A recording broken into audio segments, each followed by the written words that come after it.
Thanks for watching. Don't forget to like, comment, share and subscribe to.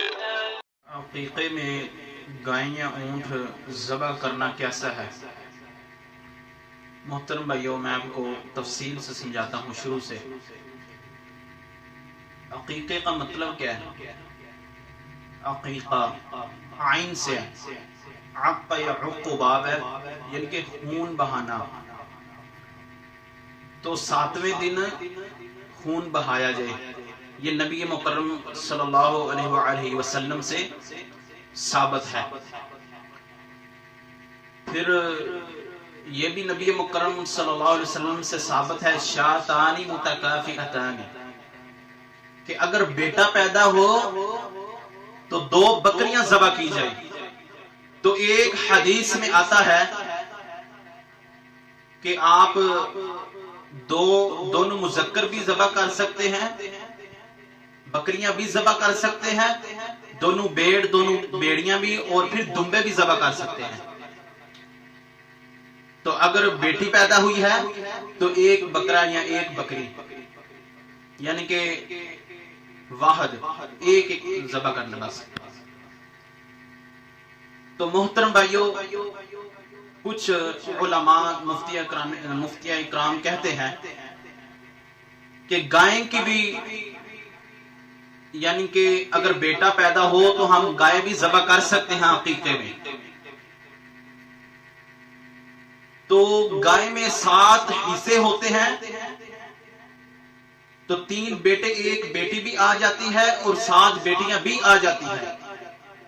تو محترم بھائیو، ایک بات یاد رکھنا، اگر کوئی آپ سے پوچھ لیتا ہے کہ گائے ہم عقیقے میں ذبح کر سکتے ہیں، تو محترم بھائیو، یہ نبی مکرم صلی اللہ علیہ وسلم کی خلاف ورزی ہے۔ نہ ہی نبی مکرم صلی اللہ علیہ وسلم نے یہ عمل کیا ہے، نہ ہی صحابہ کرام علیہم اجمعین نے یہ عمل کیا ہے۔ تو ہمیں بھی یہ عمل نہیں کرنا چاہیے۔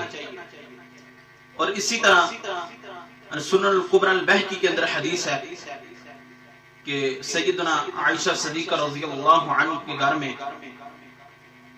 ان کے بھائی کو بیٹا ہوا، تو انہوں نے کہا اونٹ ذبح کریں۔ تو حضرت عائشہ صدیقہ رضی اللہ عنہ کہتی ہیں کہ معاذ اللہ، نبی مکرم صلی اللہ علیہ وسلم نے بکرا یا بکری ذبح کی ہے تو ہم اونٹ کیوں ذبح کریں؟ تو اس سے پتہ چلتا ہے کہ ہمیں اونٹ یا گائے ذبح نہیں کرنی چاہیے۔ وہ تو قربانی والے دن یہ حصے نبی مکرم صلی اللہ علیہ وسلم نے ان کی ترتیب لگائی ہے۔ عقیقے میں مستقل 2 جانیں ذبح کرنی ہے جب بیٹا پیدا ہوتا ہے۔ تو گائیں جو وہ ایک جان ہے اور 7 حصے ہیں، تو یہ 2 جانیں ہیں جو ذبح کرنی ہے۔ تو محترم بھائیو، پھر اس کے بعد 7 دن مکمل ہوں یا پھر اس سے پہلے ہم نام رکھیں، پھر اس کے سر کی صفائی کریں، اس کے سر کے جتنے بال ہیں وہ وزن کے حساب سے جتنے پیسے بنتے ہیں اس کا صدقہ کرنا چاہیے۔ تو یہ ہے سنت، یعنی کہ بکرا بکری کرنا، یہ حدیث ثابت ہے۔ گائیں یا اونٹ کرنا یہ حدیث سے ثابت نہیں ہے، یہ نبی مکرم صلی اللہ علیہ وسلم کی خلاف ورزی ہے۔ نبی مکرم صلی اللہ علیہ وسلم کے خود بیٹے بیٹیاں ہوئی تو نبی مکرم صلی اللہ علیہ وسلم نے کبھی بھی ان کی قربانی نہیں کی۔ تو حدیث میں 2 جانوں کا ذکر ہے، اگر بیٹی پیدا ہوئی ہے تو 1 جان، تو اگر بیٹا پیدا ہوا ہے 2 جانیں ذبح کرنی ہے۔